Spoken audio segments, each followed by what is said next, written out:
again. Hello all. Good morning. I'm feeling rather fragile today.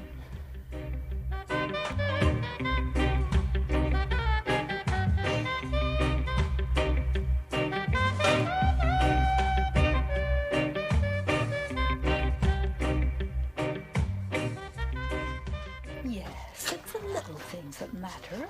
I love shopping, and Monday's always my catalogue day, sorting everyone out. It's not just the big things that are important. It's making sure you get enough paper clips and Tipex and such like. Now that's efficiency. I'll just see what I need.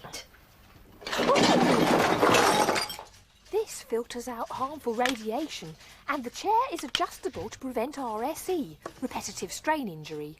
These aren't luxuries, they're absolutely vital for efficiency and happiness.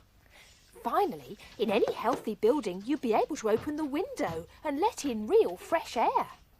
Above all, clients respect status. They like to know they're dealing with a top man. I haven't room to swim a cat here. It's pathetic. Basically, people are the problem. Look, machines are loyal servants. Quiet, efficient, streamlined. No rows, no muddles, no long tea breaks. Am I asking too much? There is no consensus about how an office should be organised, but you never guess it from the confident, assertive facade of a modern office building. While researching why the office machines in this series had become so successful, I became increasingly intrigued how offices themselves had achieved such enormous scale and affluence, funding wonderful extravagances like this voluptuous Venus. It's not obvious, though, what all these offices are actually doing. Despite my researches, this still baffles me, but I did discover that the history and evolution of the office is a curiously quite fascinating subject. 150 years ago, there were no office blocks, and the only office workers were Dickensian clerks. They wrote letters and financial ledgers, but all other business was conducted by word of mouth. There were no memos, reports, printed forms and orders. Yeah, I'll go right along there now. Yeah, but how about the 1042? Recent research in America suggests that the introduction of printed forms stemmed from a series of fatal train crashes in the 1840s. The forms, initially introduced to increase safety, soon spread to every aspect of the railway company's business. This was a period of rapid expansion in America, and many other companies adopted the formal procedures pioneered by the railways. New technology, the typewriter, the telephone and the filing cabinet, surprisingly not introduced till 1892, were introduced to cope with all the new paperwork, putting America firmly in the lead of office practice. A vast new workforce was also needed. In contrast to the Dickensian clerks, the new office employees worked under a bureaucratic hierarchy. They were generally tied to their desks, ploughing through the mountain of paper. They weren't usually even allowed to talk during working hours. Some of the most influential ideas about organising it all came from a steel foundry engineer called Frederick Winslow Taylor. In 1900, Taylor had discovered that adding minute amounts of tungsten and chromium to steel made it much harder. Cutting tools made of his steel could cut metal 5 times faster than had previously been possible.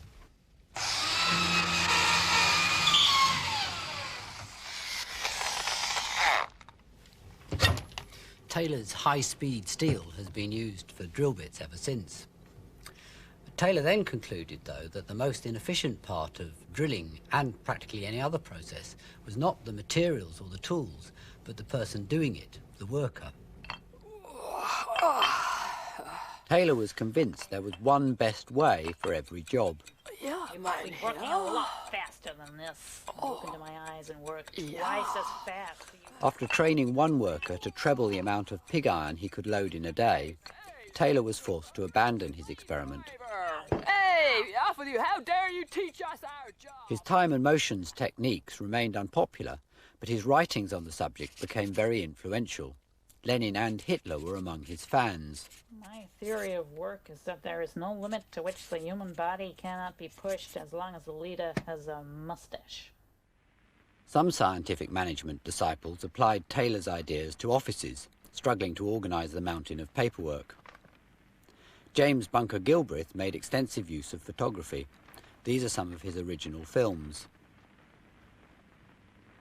He even repeated Taylor's experiment with the pig iron.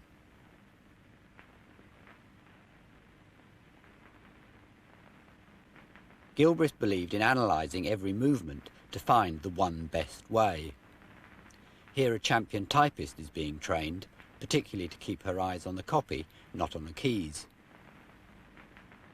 One of his favourite techniques was to tie light bulbs to his subjects. I can show you his technique with this camera. If I set it on a long exposure, I can, for instance, collate or put together a number of bits of paper. The lights are exposing the films and tracing the movements of my hands. Gilbreth then showed the final picture to the employee to show how much wasted motion was involved. The technique became quite fashionable and was widely used. Some scientific management disciples were more extreme, and Mr. Leffingwell published photographs of the contents of office wastepaper baskets. On the subject of pencil management, Mr. Leffingwell recommended the issue of these metal extenders so that the pencil could be used right down to the end. The stub was then to be presented to a supervisor before issue of a replacement. Leffingwell also recommended spot checks to ensure that employees could lay their hands on less frequently used bits of stationery without any delay.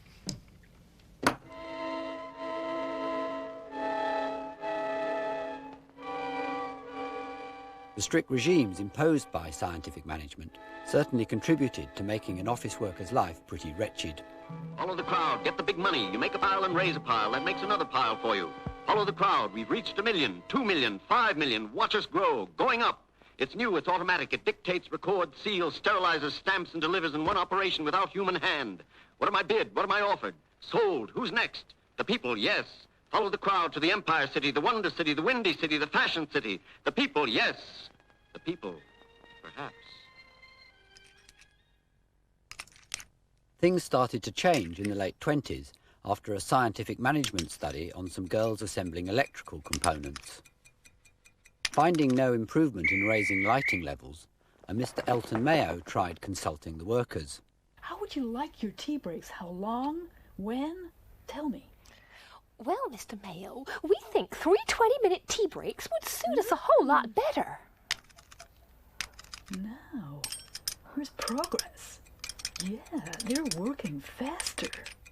Bye, Mr. Mayo. However, when the girls returned to their normal hours at the end of the experiment, their output broke all records. Must be because I took notice of the poor critters. These experiments founded the human relations approach to office management. Staff were encouraged to feel more involved, amongst other things by the introduction of company leisure facilities. Restrooms, where the girls can spend their time off duty, are also provided. For the more energetic members of the staff, there is a gymnasium with a qualified instructor.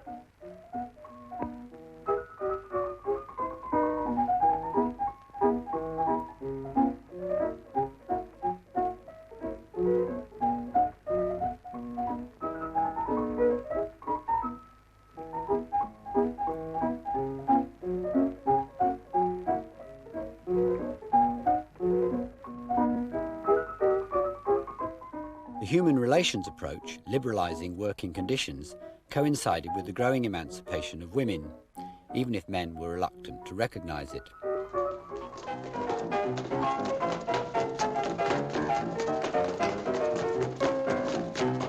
What is that whipcord resilience that lets the weaker sex play half the night, then bob up clear-eyed, ready for the next morning's work? This frail creature strikes her typewriter keys about 40,000 times a day. shifts to capitals and returns the carriage more than 1,000 times each. Altogether, a few ounces at a time, she exerts more than 5 tons of pressure on her dainty fingertips in one day's work. And any way you look at it, women's work is not for sissies.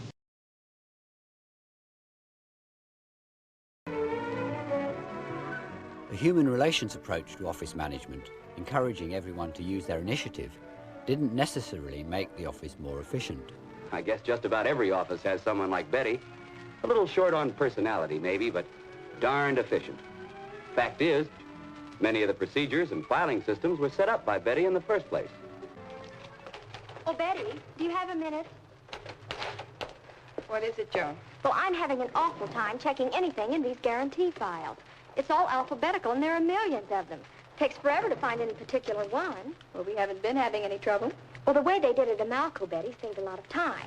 There, we broke the guarantees down by cities, and then alphabetically. That way, when you wanted to check one, you could do it in a jiffy. Seems we could save a lot of time if we do it that way here. But, Mr. Barnes, she's changed the whole file around. I spent an hour looking for just one report. She's tearing down everything I spent years to build up. I just didn't expect such resistance to new ideas.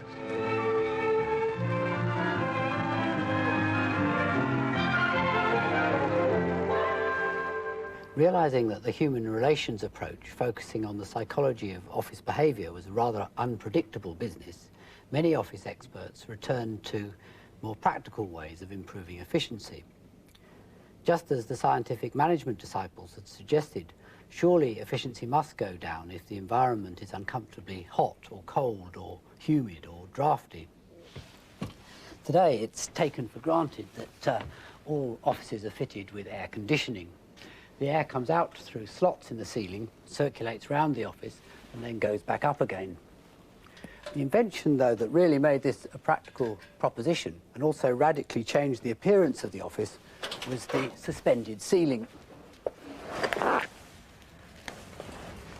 This conceals all the air conditioning ducting, the sprinkler system, the lighting, and acoustic tiles to keep the noise levels down. Its origins are obscure, but by 1950 there was a complete kit of parts to suspend everything by these threaded rods.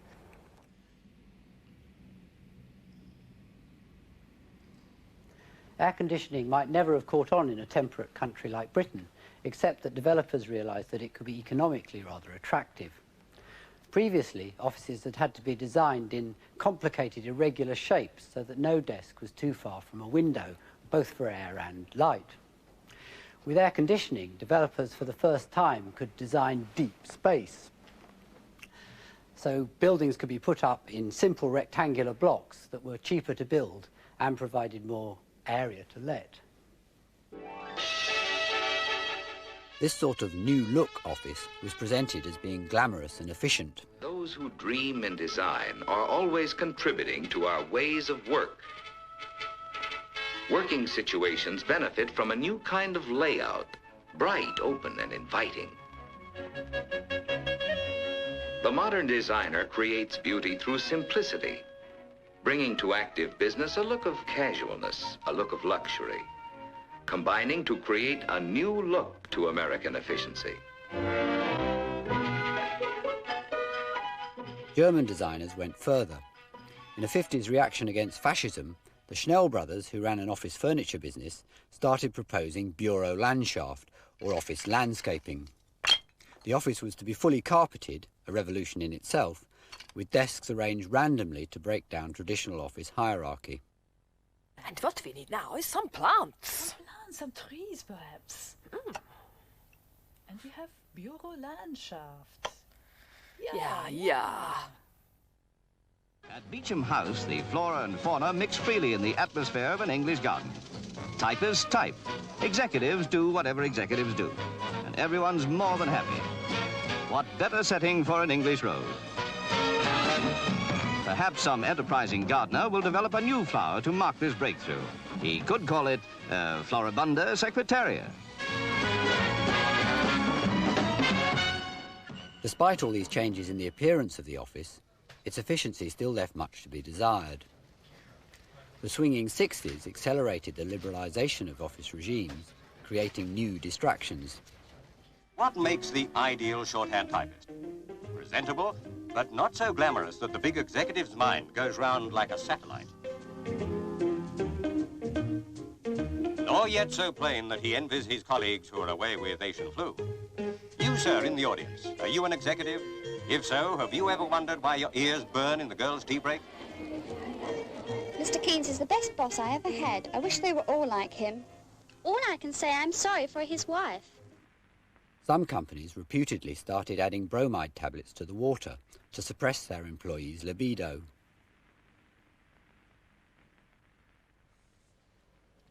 Meanwhile, the office organisation experts had started to put their faith in systems, analysing things like communication and decision-making.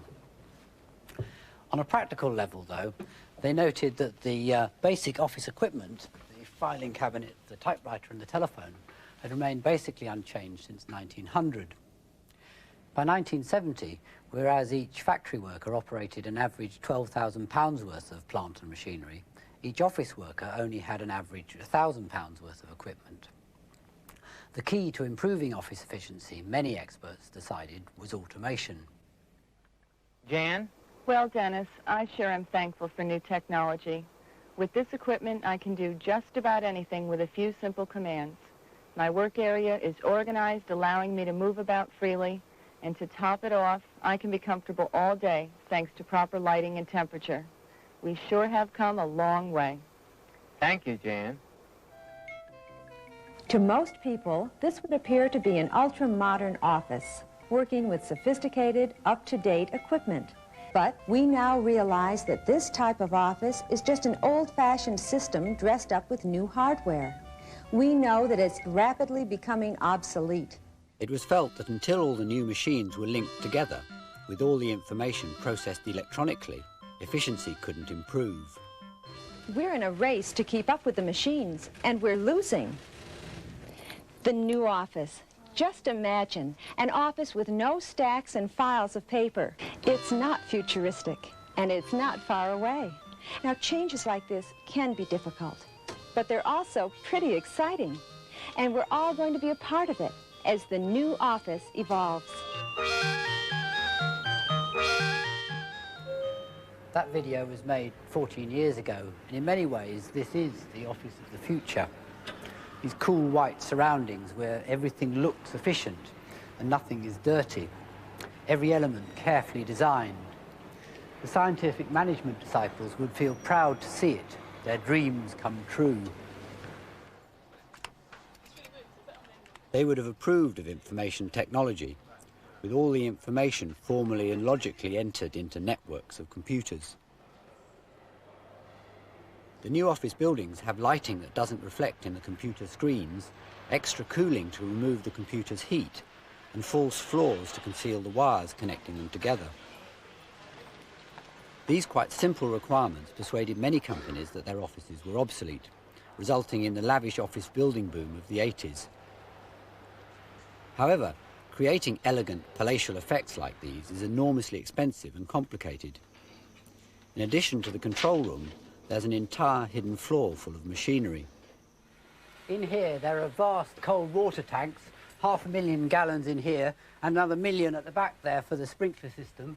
Then there are all the pipes for the air conditioning system, sort of workshop. And next, this is where the electricity comes into the building, the switchgear room. Separate water tank and heater for the restaurant water, water softener over there, pumps for the cold water. It's all rather like a ship, really. Dispensers to add chemicals to the air conditioning water over there. Series of pumps for the hot water for the radiators. Large pumps for the air conditioning water there. This tank's pressurising some of the hot water. The boilers themselves are over there. This is the boiler control panel. Even the roof is quite busy with control panels for some of the air conditioning, ducts and fans to suck air into the building, and other ones to take the stale air out. Then there are temperature sensors and other weather detectors, emergency extractor fans to suck smoke out of the atrium in case of fire, and a whole battery of machinery over here for the air conditioning system, pumps in there, cooling towers here, all enclosed now to stop the Legionnaires' bugs getting out, and a series of water chillers over here to keep the computer rooms especially cold.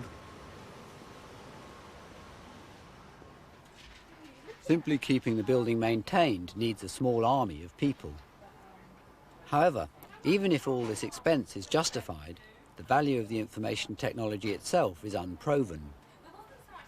In the last 20 years, the number of office workers has almost trebled. However, researchers failed to find any significant increases in office productivity, perhaps because it's almost impossible to measure. There's still a lot of paper about, an estimated 1,000 billion sheets a year in America alone. And so many office activities remain largely unaffected by technology because they depend on people. Talking to colleagues, telephoning, reading and writing things, going to meetings, even thinking.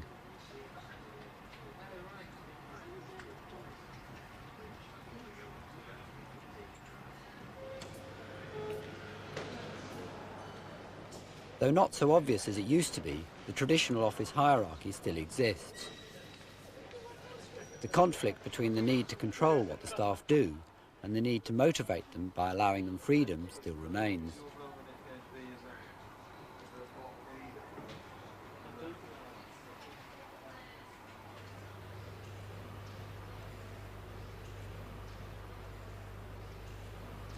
Perhaps all this high technology is really no closer to creating the perfect office than the scientific management techniques of the 1920s. I suspect the efficiency of an office is really more dependent on the personalities of the people who work there and how well they all get on with each other. Possibly just as important as all the technology is the annual attempt to foster better working relationships, the office party. Make your head explode. Brilliant. Gorgeous. Oh, you tiger. Have a savoury, Mr. Jones. I won't be eating any of these. I'm allergic to pilchards. A big one. Plutonia personnel want me, of course. Heard of them? No. Ah, the innocence of fresh-faced youth. You know what, Brian? You're pathetic. Brenda, word in your ear. This is your last chance to pull my cracker before I move to pastures new. Brian. Oh, I lie there thinking about pollution and global warming and dolphins and I can't get a wink of sleep, can you? Yeah, no bother. Just slip them off and I'll pop them on the radiator. Oh, are you sure? You and I, we know what we want and we go for it, eh? All right, big boy. Come to my office in 2 minutes. I'll be ready.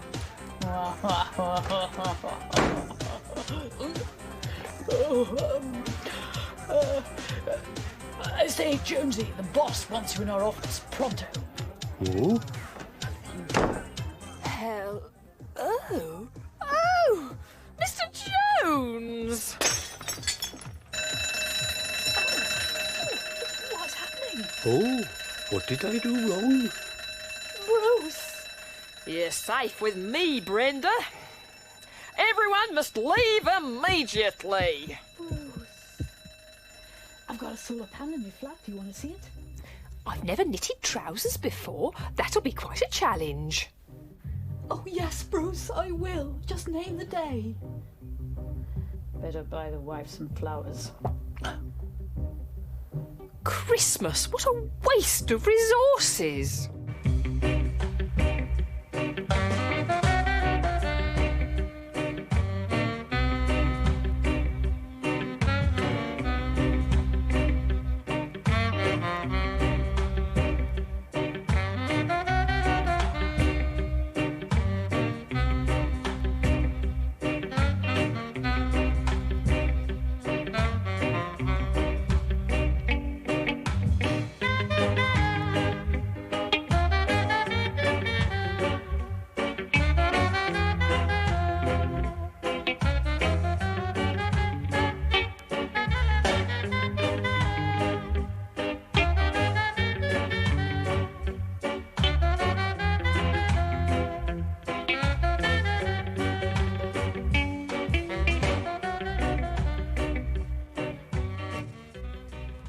this is the last episode we filmed. This was a very odd one. As I researched the subject, I kept finding that the building services, the actual technology in the building, were less interesting than the social history of the office. So it developed into more of a conventional documentary, really, almost sort of fly-on-the-wall footage of all the office workers doing things and that sort of style. At the time it felt adventurous and perhaps opening my horizons to make more documentaries. But I think in retrospect I'm not so keen on it because I felt that the demonstrations that Rex and I did in the other films were kind of the heart of the series. They gave us the authority to talk about these machines. We're not experts, we've done this demonstration and this is what happens. With a conventional documentary, I was really just relying on things I'd read and people I'd talked to. It wasn't so satisfying as doing the demonstrations, I think. Having said that, I mean, it was fun and I did enjoy it at the time. The end sequence was quite epic.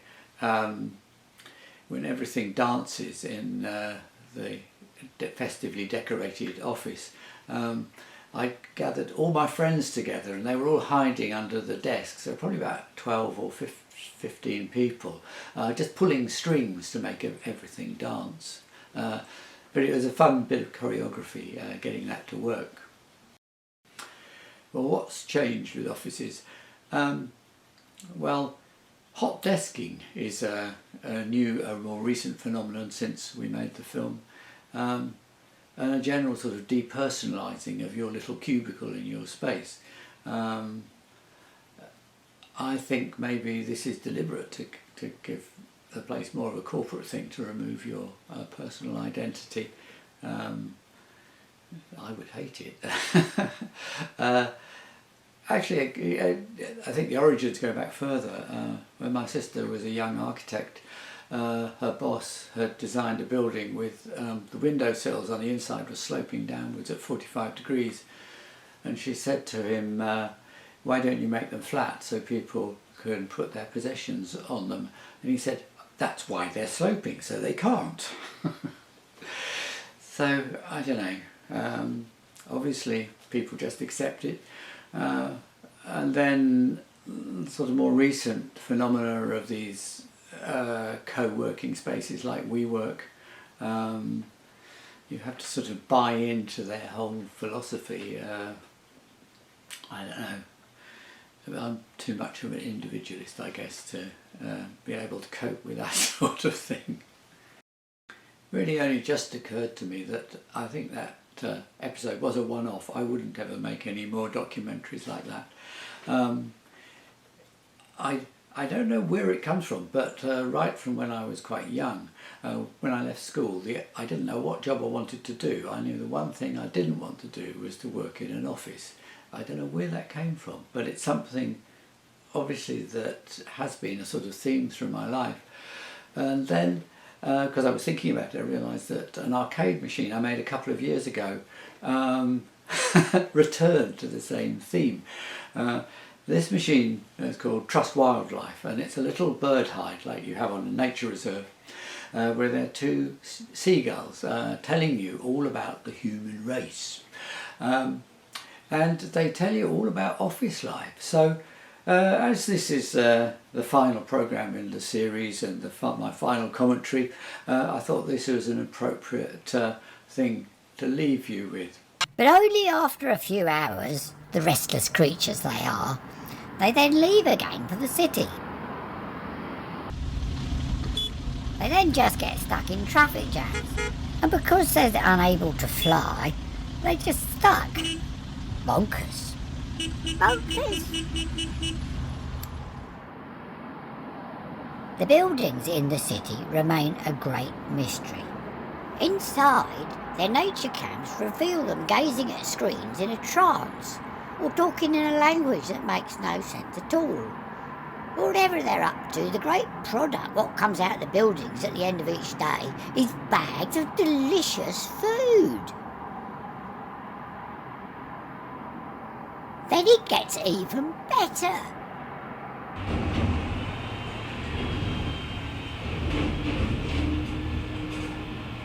The trucks collect the bags and unbelievably they deliver it to our own feeding ground, so we never need to go looking for it. They even spread out each load beautifully for us, so it's nice for us to feast. Amazing! Now to end, we're delighted to have 2 specimens at very close quarters for you to examine.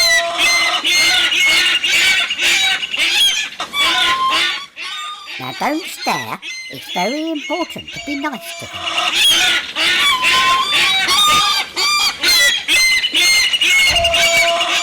It's only by protecting their species that we can ensure the magnificent rubbish will still be here for our future generations to admire and to enjoy.